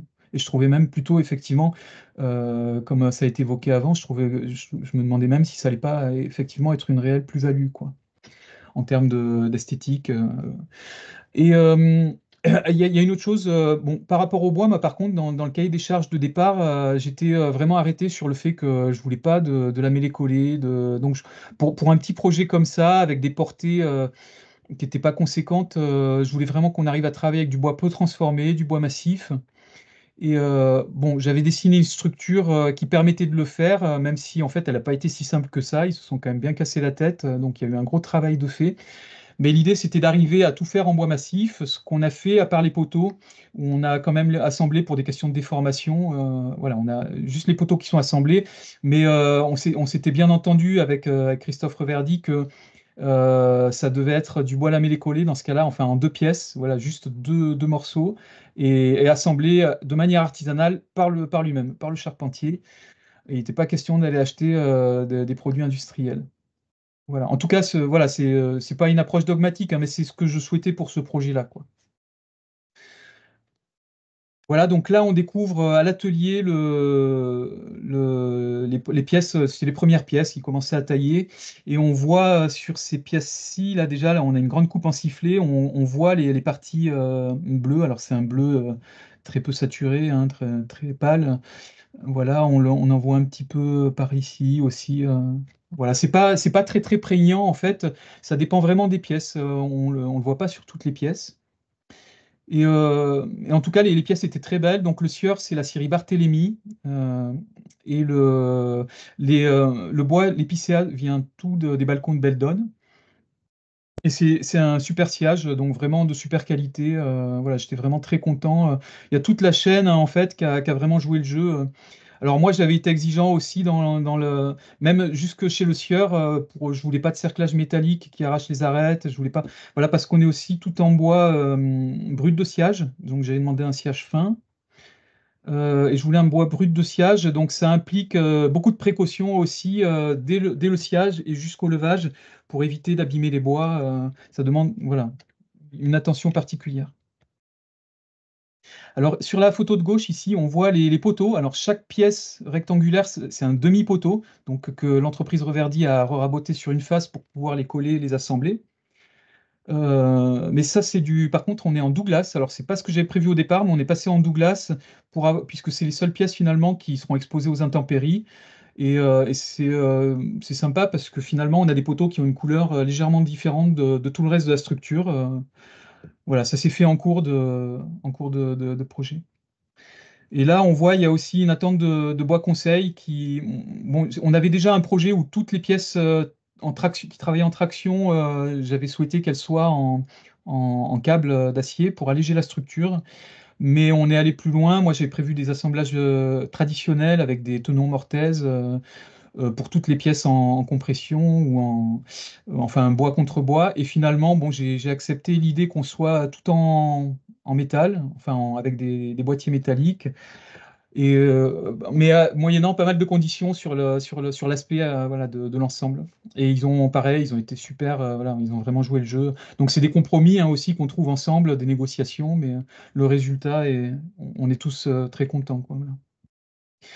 Donc le levage dans un petit chantier comme ça, c'est toujours compliqué. Il y a le bus du village qui doit pouvoir passer, le bus scolaire, et on a très peu de place. Donc l'entreprise Reverdy, heureusement, ils sont pas loin. Ils amènent les pièces préassemblées des demi-fermes, une par une. Enfin, je veux dire, petit morceau par petit morceau, comme ça. Et, euh, et c'est super intéressant parce qu'il y a tout le village qui vient regarder, qui vient voir. Voilà, c'est toujours des moments sympas. Alors là, j'ai pris en photo un petit peu le bois par bout, parce qu'on me demandait si le bleu du bois scolité peut disparaître au rabotage. Voilà, si on rabote un petit peu. Ben, non, parce que on voit bien ici que c'est quand même. Donc le bleuissement, il est lié au champignon qui est amené par le scolite dans l'épicéa. Et il est quand même assez profond, hein, ce bleuissement. On le voit aussi sur des chevrons, là. Et on voit, c'est des grandes marbrures. Voilà, c'est une couleur qui est vraiment pas inintéressante. Par contre, pour être très clair, c'est arrivé en cours de chantier. Alors déjà, je ne l'ai pas dit tout à l'heure, mais il n'y a pas eu ni de plus-value, ni de moins-value financière, hein. On a dit OK, on part là-dessus. Donc la mairie a accepté aussi, a validé sans problème cette idée. On n'a pas appliqué de moins-value parce qu'il y avait du bleu sur le bois ou autre, ni de plus-value. Voilà, c'était complètement transparent, ça s'est fait très naturellement. Et il n'y a pas eu non plus une exigence forte sur j'attends de vous que vous mettiez les pièces bleues à cet endroit, que sur les pannes ou que sur les chevrons ou autre. Donc c'est plutôt, on est resté très ouvert sur, et on découvre en faisant un petit peu, voilà, mais il n'y a pas eu d'exigence sur la mise en œuvre du bois. Mais on le verra peut-être plus tard si j'ai le temps. Je pense que ça peut être vraiment des pistes très intéressantes pour ceux qui continueront, voilà, à faire des projets en bois scolité, notamment aussi pour l'intérieur, pour les filles en bois intérieur. Alors, une des difficultés de ce projet, elle était liée à la plus grande difficulté. En fait, on a des poteaux. Alors, j'avais dessiné ça, des poteaux qui remontent en béton et qui permettent de s'aligner avec les poteaux en bois qui font la même section. Et en fait, ça a été très difficile à mettre en œuvre parce que le maçon, ça lui a demandé une précision incroyable, en fait. Mais il a réussi, il a joué le jeu, et pareil, les maçons ont fait un super boulot. Donc c'est tout implanté à la station, y compris au coulage, hein. On revérifie la position des poteaux en tête au coulage, après coulage, pour refaire bouger les banches s'il y a besoin. Et au final, le charpentier, il arrive, lui, il a quelque chose qui est complètement verrouillé, il peut pas, voilà, il peut pas déplacer les poteaux, mais tout s'aligne parfaitement. Voilà, et les poteaux, pour l'instant, ils sont protégés. Voilà, ça c'est très récent, là, c'est des photos de la semaine dernière. Donc là, j'ai mis cette photo pour montrer que, en fait, dans le calcul de Bois Conseil, toute la partie tour en pierre là, qu'on distingue, qui fait à peu près 45 mètres carrés intérieur, là, elle participe au contreventement complet de la halle. Voilà, la halle, en fait, passe au-dessus, elle couvre ce petit bâtiment, mais elle participe structurellement au contreventement. Pas mal. Et donc, on a essayé de garder au maximum la pierre et toutes les ouvertures qui ont été créées dans ce bâtiment, en fait, c'est les endroits où il y avait déjà des ouvertures avant l'intervention. Donc, ça tombe comme ça tombe par rapport aux faiblesses qu'il y avait déjà dans les murs en pierre. Donc là, je vous ai mis quelques images du premier jour, enfin les premiers jours de levage, quoi, voilà, de la structure. On voit finalement une structure qui est plus complexe au niveau des ferrures, des assemblages que ce que j'avais imaginé au départ, mais voilà, ils s'en sont super bien sortis. Alors ça, voilà, c'est bon, on voit tous les tirants qui permettent de reprendre les efforts en traction des fermes, des demi-fermes, d'arrêtiers, d'arbalétriers. Et là, ils viennent de commencer à couvrir On a levé que le fond, enfin, ils ont levé que le fond de la halle pour l'instant, mais ils ont commencé tout de suite à couvrir cette partie pour des questions d'ordre de levage. Et donc, on retrouve ces lithos qui sont aussi en bois scolité, hein. Tout est en bois scolité. Ces lithos qui sont un platelage sur lequel il y a un pare-pluie et après le littelage pour poser les ardoises. Donc le bâtiment il sera en ardoise, couvert en ardoise, comme l'église. Donc on refait du lien, en fait, comme ce sera un bâtiment public, voilà, un équipement public, on fait du lien avec le clocher de la mairie et un petit peu avec la mairie aussi. Voilà, alors on distingue déjà, vous voyez sur certaines pannes, des marbrures bleues liées au scolite. Voilà, donc ça c'est vraiment des photos c'est lundi dernier, là, ça c'est lundi. Donc on voit les poteaux en Douglas avec, donc eux ils viennent de la vallée de la Zergue. Ils ont cette teinte un peu rosée. Et là voilà, bon, on retrouve des traces aussi qu'on essaiera d'effacer quand il y a des traces trop importantes, mais ça c'est des choses liées au levage, aux fourches. Mais on voit les traces de scolite. Alors, il y a peut-être des endroits où on essaiera de faire disparaître un petit peu quand c'est du piquage, quand il y a un peu des moisissures, mais sinon, les traces de champignons bleus, enfin, moi, me posent vraiment aucun problème. Il faut savoir aussi que c'est une halle qui est à 6 mètres, enfin, on est 6 mètres en dessous, quoi, hein. Donc, ça s'amortit l'ensemble, il y a un effet de masse qui fait qu'on ne voit pas tellement, finalement, les nuances. Alors j'ai pris en photo les endroits un petit peu voilà où on voit plus précisément un petit peu des piquages comme ça donc après par contre j'ai demandé à l'entreprise Reverdy de faire attention sur la partie qui va plus couvrir l'espace public, qu'on essaye de faire attention à bien les orienter et à en mettre le moins possible quand vraiment c'est moucheté comme ça, vous voyez, parce qu'il y a vraiment une nuance entre les parties marbrées. Ici on voit les marbrures, donc ça moi je trouve ça très beau. Et ça fonctionne vraiment bien. Et quand c'est moucheté comme ça, c'est un petit peu plus visuellement, ça attrape plus l'œil. Donc c'est aussi un travail effectivement à faire avec le charpentier et aussi sûrement dans les CCTP au départ pour orienter la mise en œuvre, quoi, en fonction des attentes précises des architectes, maîtres d'ouvrage. Voilà, donc le projet, là où il en est aujourd'hui, j'ai mis pour finir une planche, un dessin ancien, voilà, de notre scolite typographe. Alors, on dit maintenant a priori surtout scolite typographe, mais il fait partie de la famille des scolites, mais c'est vrai qu'avant on disait Bostrich, on retrouve encore hein, sur Wikipédia, j'ai vu, c'est toujours, il s'appelle toujours le Bostrich typographe, mais de plus en plus dans la terminologie, et c'est ce qu'on nous expliquait la dernière fois, c'est plus le terme scolite qui maintenant est retenu.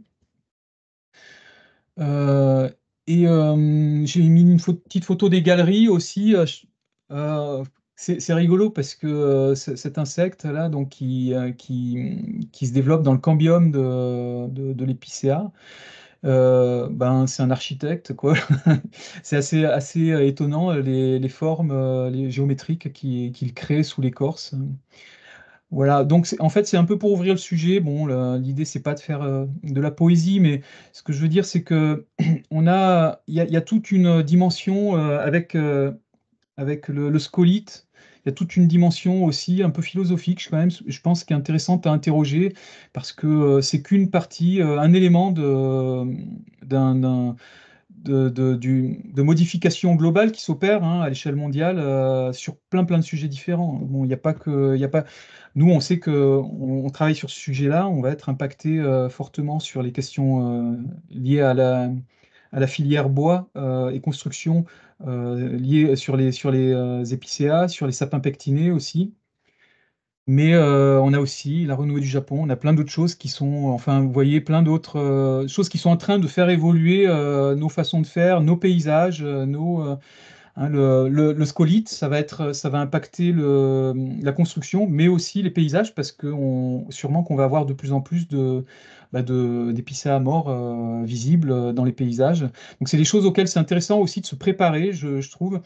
Et voilà. Et ce que je trouve vraiment intéressant là-dedans, c'est que ça interroge notre capacité que ce soit de professionnels, d'humains, voilà, de citoyens. Ça interroge notre capacité à tous à, à nous adapter et à être résilients en fait à l'échelle humaine, hein, être résilient parce qu'on sait qu'on va devoir s'adapter à plein de choses qu'on n'imagine pas encore. Hein. Voilà, il y a plein de choses qui vont arriver, on s'en rend bien compte.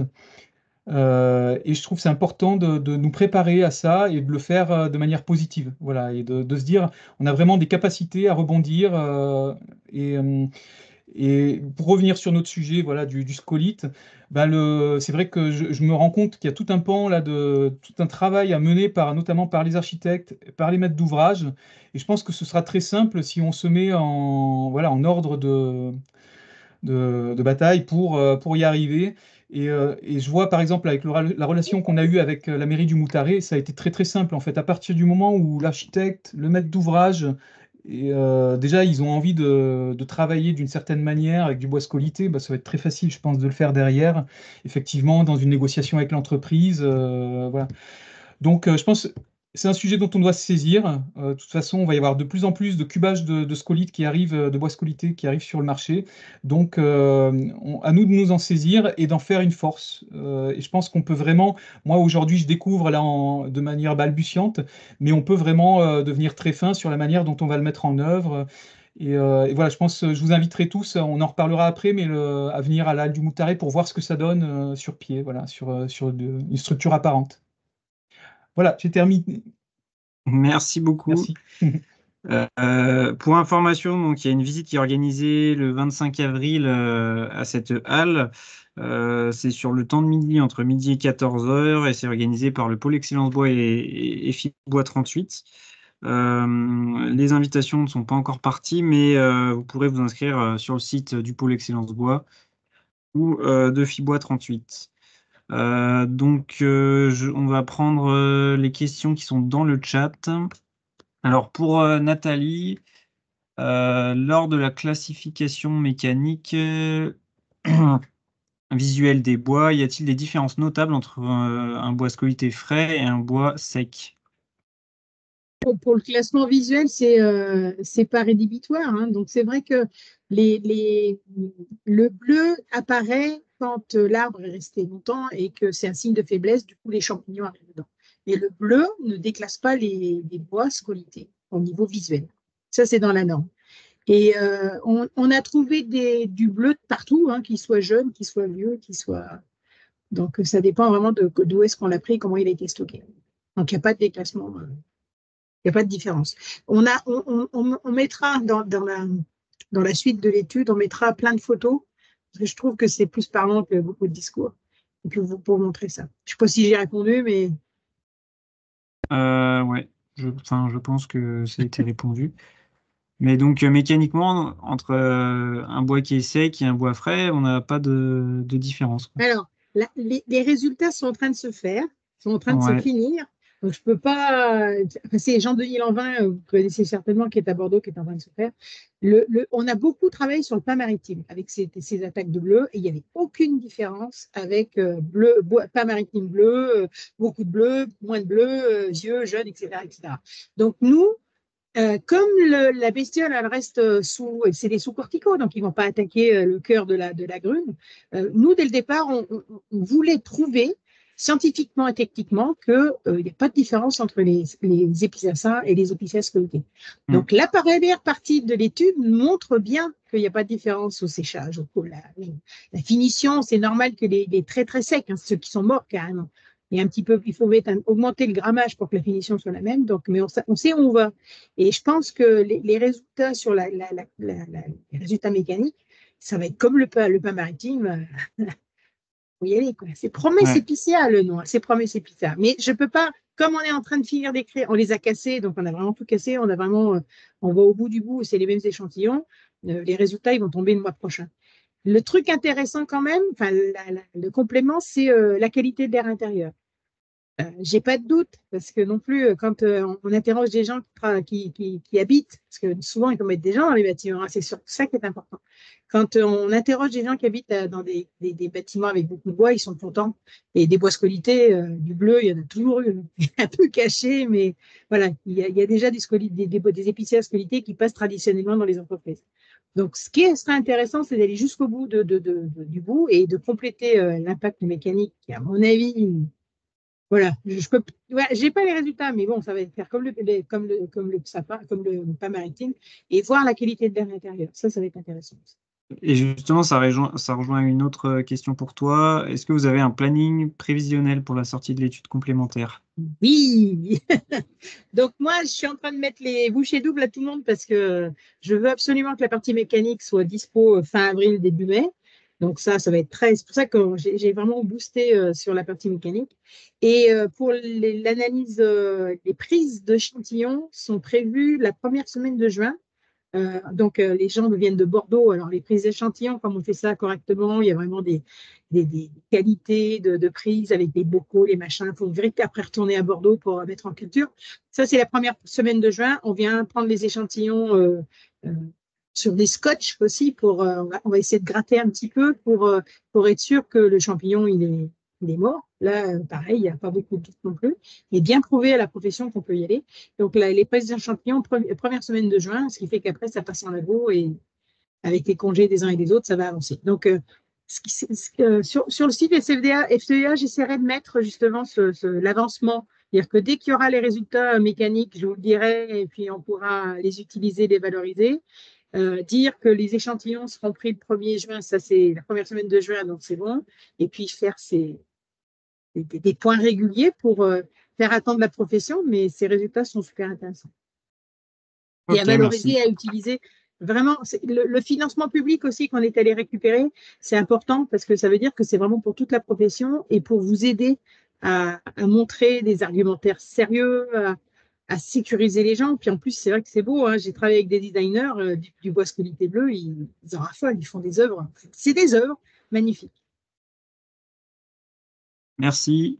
Je vois qu'il y a 2 mains levées. Je vais juste prendre une question dans le chat avant de vous donner la parole. Pour Sylvain Rocher, qu'en est-il de l'économie de projet par rapport à du bois sain? Oui, alors, nous, dans la démonstration, on a voulu faire la démonstration qu'on pouvait utiliser ces bois scolytés. Et on a voulu prouver que le bois scolité avait toute sa place effectivement dans l'économie globale. C'est-à-dire que pour nous, en finalité, on n'a pas eu de différence. Même si effectivement les ventes de bois scolité ont chuté, nous ce qu'on a voulu démontrer, c'est que ces bois avaient une vraie valeur, qu'il fallait les valoriser et que justement,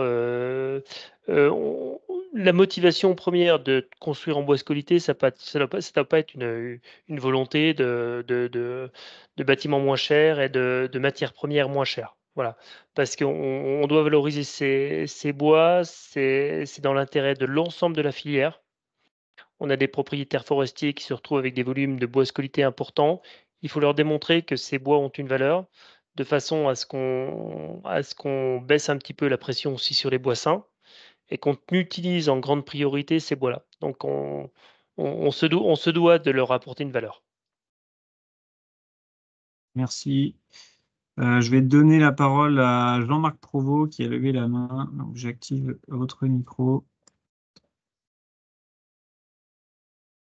Merci, bonjour à tous et à toutes. Jean-Marc Provost, donc Arbonis, nous sommes lamellistes avec 2 usines, une qui est dans l'ouest, une qui est du côté de Mâcon. Moi, je reviens sur tout ce que j'ai entendu là, ça m'a super intéressé, déjà parce que je suis convaincu que les bois scolytés ont leur place à la construction, et depuis longtemps, que ce soit d'ailleurs, on a parlé des bois bleus sur les pins des Landes, et d'autres attaques. Alors, une réflexion qui me vient, c'est que j'ai entendu parler beaucoup de filières. Donc, quand je parle filière, moi, je parle filière nationale et beaucoup de régionalisation et d'utilisation de bois scolytés uniquement sur les endroits où il y a des massifs scolytés. Et là, je suis pas trop en phase avec tout ça. Je pense qu'on doit déstigmatiser le bois scolité. Le bois scolité est un bois d'œuvre comme un autre. En tout cas, moi, la méliste, je n'utilise que ça arrive. Et ça n'arrive pas que de France. Il y a des bois scolytés qui sont ailleurs qu'en France, et ça ne me gêne pas plus que ça. Au niveau dégradation, il n'y en a pas. Au niveau mécanique, je peux confirmer tout de suite que quand on fait nos tests en interne, on a du C24 sans aucun problème sur des bois scolytés, ils tracent de bleu.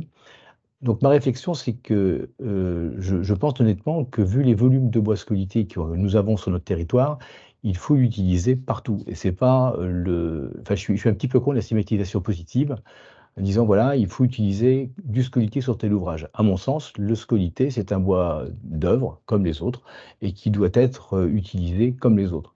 Il y en a, eh bien il y en a, il n'y en a pas, il n'y en a pas. Mais je pense que c'est aussi un problème qui est un petit peu trop franco-français. Je vois nos camarades et concurrents qui sont un peu plus à l'Est, ça ne les gêne pas de mixer du bois frais, on va dire, et du bois scolité dans leurs ouvrages. Et c'est pas, il n'y a pas de débat. Donc voilà, c'est un petit peu ma réflexion que j'ai moi en tant que lamélliste. Et j'avais une question au niveau du bâtiment de la halle qui est faite, une confirmation, les bois mis en place, que c'est des grosses sections, est-ce que ces bois étaient secs au terme des Eurocodes, étaient à combien? Parce que je pense, alors peut-être que je me trompe, mais que les évolutions possibles des traces de bleu, enfin que les évolutions des traces de bleu sont possibles. Donc je voulais savoir si c'était quelque chose qui avait été envisagé ou pas du tout. C'était ça. Et j'avais aussi une dernière question, mais je crois que j'ai répondu en cherchant lors de l'intervention. Sur la 52001 partie 2, il y a des endroits où on exite le bleu, mais ce n'est pas pour l'épicère. Donc, je ne suis pas persuadé, mais je crois que c'est bien ça. C'est uniquement pour les utilisations en tant que lamellé collé sur le pin et le Douglas. Donc, à mon sens, il n'y a pas de sujet. Ça fera peut-être l'occasion d'une autre étude du FCBA sur les attaques de l'ILOB, par exemple, sur le Douglas, qui n'est pas exempt d'attaque d'insectes. Donc voilà, j'en ai fini, mais cette question sur les halles, donc au niveau du bois, était-il sec? Et je vous remercie de m'avoir laissé la parole. Merci. Donc, par rapport à la halle du Moutaré, Oui, c'est bien ça. Oui, oui. Alors, il me semble, bon, je ne veux pas dire de bêtises, mais il me semble que c'est du bois qui a été séché, voilà, qui a été séché de manière mécanique après par le sieur. Je ne veux pas dire de bêtises, mais parce que on avait discuté avec le charpentier au départ, il y avait c'était lié aussi au fait qu'on utilisait du bois brut de sciage, parce qu'il y a la problématique de modification dimensionnelle Mais en fait, il s'est vraiment adapté. Je crois que c'est un bois qui a été séché, il me semble bien, hein, il n'était pas sec. Il a été séché. Il a été abaissé, en tout cas, en humidité, en taux d'humidité. Et par rapport aux traces qu'on a dessus, alors il y a pas, je pense pas que ça ait fait évoluer les marbrures bleues, les grandes marbrures liées aux champignons qui va avec le scolite, là. Par contre, il y a, sur certaines pièces, effectivement, on a un petit peu de piquage avec des petits points noirs, là, avec un petit développement, enfin, qui part un petit peu en brossant comme ça, mais je ne sais pas si c'est lié au séchage ou pas. En tout cas, j'en sais rien, en fait. J'en ai discuté, aujourd'hui, on a discuté encore avec le charpentier. Par contre, c'est peut-être pourra vous apporter des éléments de réponse plus tard. Moi, comme je vous disais, hein, je découvre en faisant là, de toute façon. Moi, j'étais très ouvert à cette idée de mettre en œuvre du bois scolité et j'apprends. Voilà, je découvre en même temps. Et si je peux me permettre un avis justement du FCBA, de Nathalie, qu'est-ce que vous en pensez de votre côté? Alors, moi, j'ai entendu deux choses. Déjà, les piqûres, c'est pas lié au scolite ou au bleu, il y a d'autres bestioles qui rentrent dedans. Donc, on pourra encore aller plus loin pour voir quels sont les insectes xylophages qui attaquent, de toute façon, qui vont attaquer les épicéas scolytés ou les épicéas simples. Donc, c'est une autre bestiole. Et ceux-là et ces bois-là sont déclassés dans la norme. Donc, il n'y a pas que le scolite et il ne faut pas dire il y a un trou, c'est le scolite. Attention, mais il y a un trou, c'est les xylophages.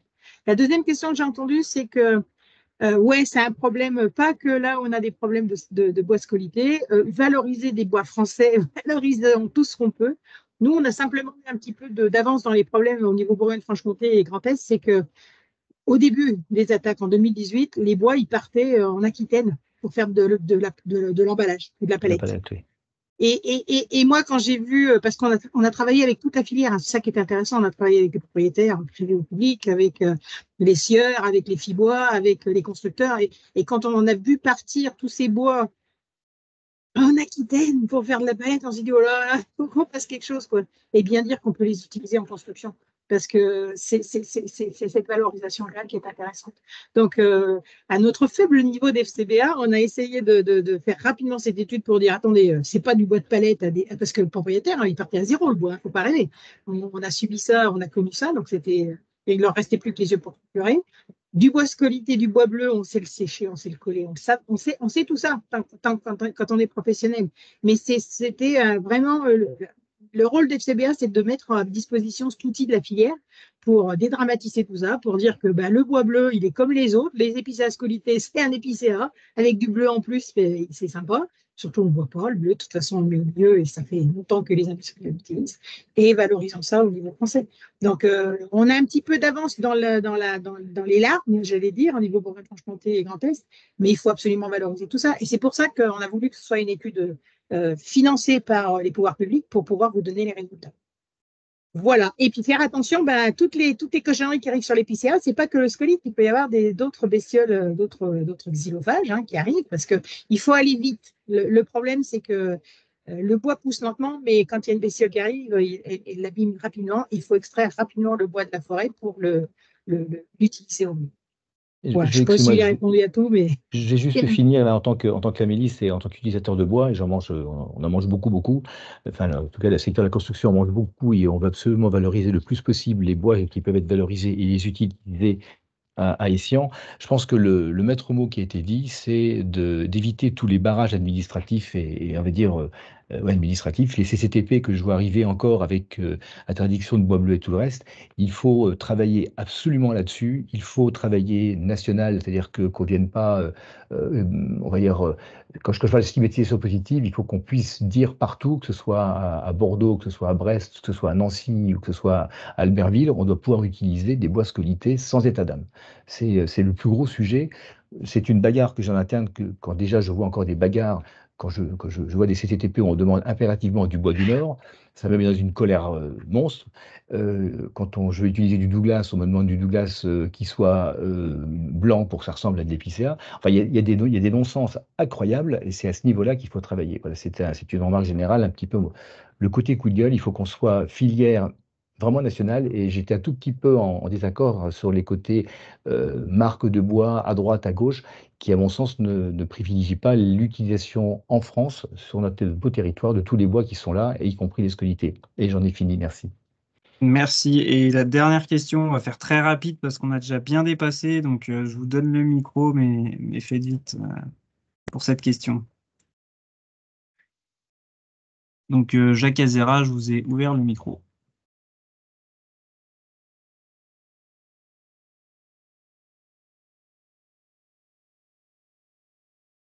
On n'a pas de son de notre côté. Eh ben, je vous propose dans ce cas qu'on conclue ici. Merci à tous d'avoir participé. C'était très enrichissant. On a eu beaucoup de contenu. Donc, merci aux participants, merci aux intervenants et merci aux partenaires Fibois pour ce webinaire et pour ces 2 webinaires qui ont été organisés. Voilà, je vous souhaite une bonne soirée et je vous dis à bientôt. Merci beaucoup. Au revoir. Au revoir. Bonne soirée, au revoir.